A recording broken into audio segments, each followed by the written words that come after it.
Today's sermon is about a person who is so significant, so well known, and so iconic that no one sermon could be sufficient to discuss everything there is to say or know about that person. Even as traditional religious symbolism decreases in popularity, the legacy of the person known to history as Mary of Nazareth and to faith as the Virgin Mary, among many other names and titles, her legacy remains strong and noteworthy, instantly recognizable despite her many faces and depictions across a variety of media. Because she is so iconic, what do we actually even know about this woman? What insights can history give to us about her life?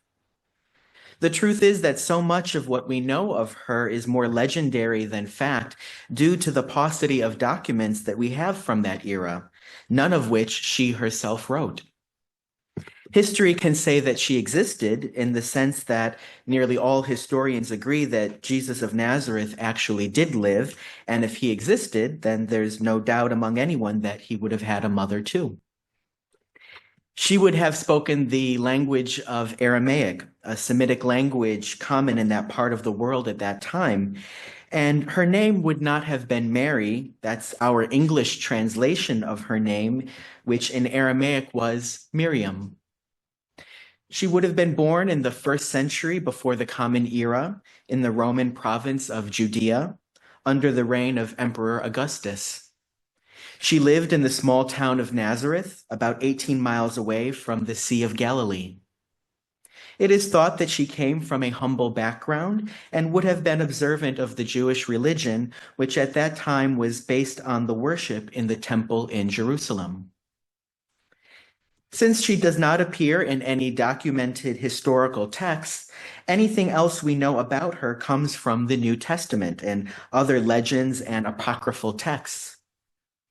Some of the texts say that she gave birth to her son in the town of Bethlehem, but only two of the Gospels say that, Matthew and Luke. The other two, Mark and John, don't mention Jesus of Nazareth's birth at all. The text says that she was engaged and then married to a carpenter named Joseph, but little is known about him.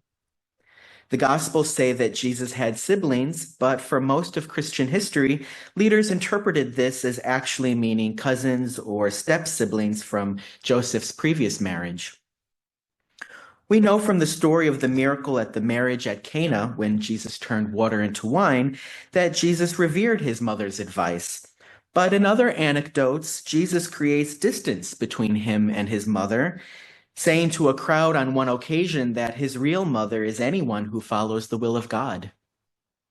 In another startling anecdote concerning his mother, Jesus went out preaching when the gospel says, a woman spoke up from the crowd and said to Jesus, "How happy is the woman who bore you and nursed you?"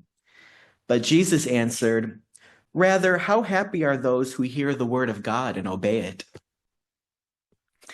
In John's Gospel, Mary appears again at the end as she stands in deepest sorrow under the cross as she witnesses her son's excruciating execution. Later on in the Acts of the Apostles, she's mentioned one last time when she gathers with Jesus's disciples and brothers in an upper room for prayer after Jesus's miraculous ascension into heaven. One of the interesting things about Mary of Nazareth is to see the rapid flourishing of meaning attached to her life and legacy. She started out as a Judean girl from a humble background in the first century before the Common Era, and then she became the mother of a boy who would grow up to become a rabbi, a teacher, and who believed himself to be the Messiah. The Gospels which mention her were written in Greek around the year 80 or 90 of the Common Era, and those stories, though she is a part of a supernatural and miraculous storyline, her humanity is clearly preserved. But not long after that, the book of Revelation is written, which we heard read this morning, maybe around the year 98 of the Common Era. And in that text, we now see Mary transformed from a humble human woman into a glorious regal symbol of a kind of divine mother who reigns in the skies in the midst of a cosmic battle between the forces of good and evil. Crowned with the stars of heaven, she gives birth to a child who will defeat the devil, symbolized by the dragon. And when the devil is defeated, then everyone will know that Christ and his church are victorious, and God will evermore protect his people in times of trouble. So as you can see, in just literally 100 years, Mary's life and legacy has transformed that much. It's quite literally a meteoric rise and the champion of her story, unlike really any other woman in the history of humanity. Though we know so little about Mary of Nazareth, the durability of her story and image has crossed the boundaries of centuries and ages. As I said earlier, she has come to be known by many names and titles.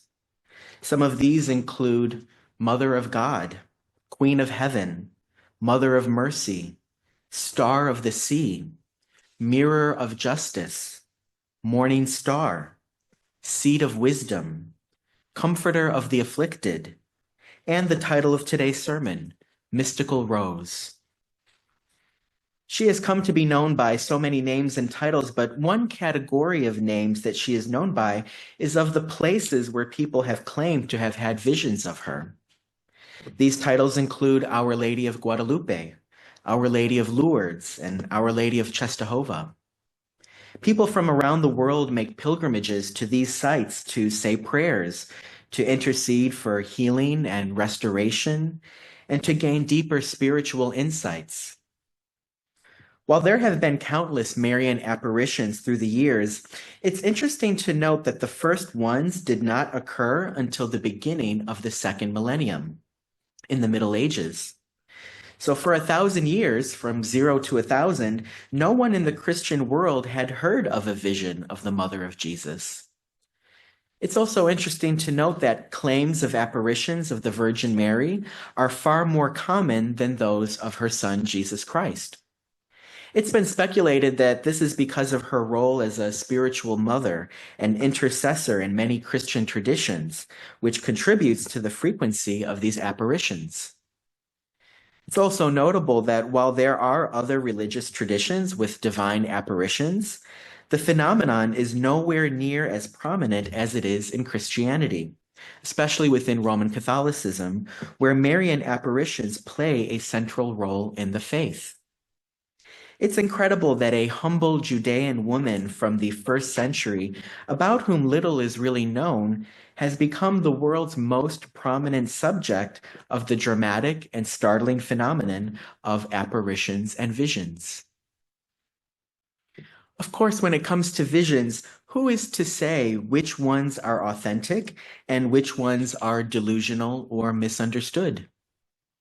The Roman Catholic Church has historically maintained a cautious stance on supernatural occurrences and has officially recognized only a small number of the numerous claims, aiming to shield believers from deception, theological inaccuracies, or even financial exploitation. Furthermore, since these visions are personal in nature and not public revelations, the Church does not officially obligate its believers to believe in any of them. Nevertheless, in the era of social media, the rapid spread of unverified supernatural claims has raised concerns within the Vatican about losing oversight of these phenomena. And to address that, the Vatican introduced new detailed guidelines 1 year ago to assist bishops in assessing alleged supernatural occurrences. As the late Pope Francis had written in that papal document, quote, "The Church needs clear procedures. The norms for proceeding in the discernment of alleged supernatural phenomena that we now present here are not intended to control or even less stifle the spirit," end quote. So moving forward, the Catholic Church will no longer formally affirm that a phenomenon had a supernatural origin. Instead, if a visionary event is found to have positive spiritual and pastoral effects without significant negative effects, it may receive a designation indicating that there is no reason to prevent locals from gaining spiritual benefits from that vision. On the other hand, the document also notes that if a visionary is found to have deliberately deceived others for personal gain, bishops have the power to enforce disciplinary actions, which in some instances could even extend to excommunication. While visions of the Virgin Mary and the policies surrounding the authentication of these visions might seem like a highly esoteric subject, one of the things about the subject that interests me is that until last month, I myself lived less than 1 mile from a shrine where the Virgin Mary is said to have appeared. According to reports, in late October 1945, 9-year-old Joseph Vitolo, while playing near his home on Villa Avenue, adjacent to the Grand Concourse in the Bronx, reported witnessing an apparition of the Virgin Mary. And Jim has just posted a picture of what that shrine looks like today. According to accounts, he described her as a young woman dressed in white, standing on a crescent moon, holding blue rosary beads and bearing a golden Star of David on her chest. The apparition allegedly requested that Joseph return at the same hour for 16 consecutive nights. The message from the lady was always consistent and simple. She said to pray the rosary for world peace. And again, keep in mind the context. This is October 1945. World War II was just ending. News of these events spread rapidly, attracting significant media attention and drawing crowds of up to 20,000 people, including notable figures such as the singer Frank Sinatra, who had donated a statue of the Virgin Mary to the site. As numerous individuals flocked to the site, seeking spiritual experiences and healing, some claim to have received cures from various ailments after interacting with Joseph, who would pray while touching their heads, though there's no medical documentation to substantiate these claims. Additionally, some attendees reported witnessing unusual phenomena, such as candles flickering in a certain way, or the sky opening up in a dramatic way, though these accounts too remain anecdotal and lack scientific verification. Despite the widespread public interest, the Catholic Church did not officially investigate or authenticate these reported visions. Nevertheless, a devotee purchased the site of the alleged apparitions and established a shrine there known as the Shrine of Our Lady of the Universe. Joseph Vitolo continued to visit the shrine daily at 7:00 p.m. until his health declined, and he passed away in December 2014 at the age of 78. As you can see in the image, one can still pass by this shrine, though if you're not looking for it, it's very easy to miss. The Grand Concourse on which it is situated is a multi-lane thoroughfare with large Art Deco-style apartments buildings on either side. The shrine is not well maintained anymore, and one can see a damaged sign and an old, weathered replica of the tablets of the Ten Commandments. The shrine sits on top of a prehistoric rock, which was left over from the last ice age, and is surrounded by a fence which is covered in vines. I could imagine that one day there won't be anyone who even remembers the story of the vision, but it's fascinating to know that such an event happened there. What's interesting too about this particular vision is the effect that it had on the visionary himself and those who knew him. Joseph had come from a very humble background. His parents had immigrated to the United States from Italy. His father was a sanitation worker who struggled with alcoholism and who was known to be physically abusive towards his wife. Joseph had 17 siblings, but he was one of only 11 who survived infancy. When the visions began, his father would physically punish him, saying that Joseph was a liar, and Joseph would often feel overwhelmed by all of the desperate people who would approach him, asking him to perform faith healings on them. His own father, who had chronic back pain, would soon be one of those people. Kids his own age did not know how to relate to him, and sometimes people would mock him and call him Saint Joseph. As an adult, Joseph struggled to find his way in life. He tried to become a priest twice, but he failed both times, and so he made a living for many years as a janitor at the local hospital. No one at the hospital knew about his visions. As one person who knew him said, quote, "I say to Joseph that the authenticity of the shrine is his poverty. He's never made any money from the shrine," end quote. And so Joseph, Jim, you could take down the photo. As we today make our way through the first decades of the third millennium of the Common Era, it's hard to know if Marian apparitions will remain a persistent phenomenon or if it'll be replaced by other spiritual phenomena. Commenting on the Vatican's new directives on visions, Giuseppe Ferrari, who leads an Italian research organization that studies religious and social phenomena, observes that reports of apparitions are ever changing. Some fade while other new ones emerge. He notes that these days social media plays a role in their rapid spread, but deeper than that is a human longing for reassurance, especially a desire for certainty about the afterlife. These longings and desires for certainty are not going to go away anytime soon, and it's also why I imagine that Mary of Nazareth will also remain a compelling figure for many people.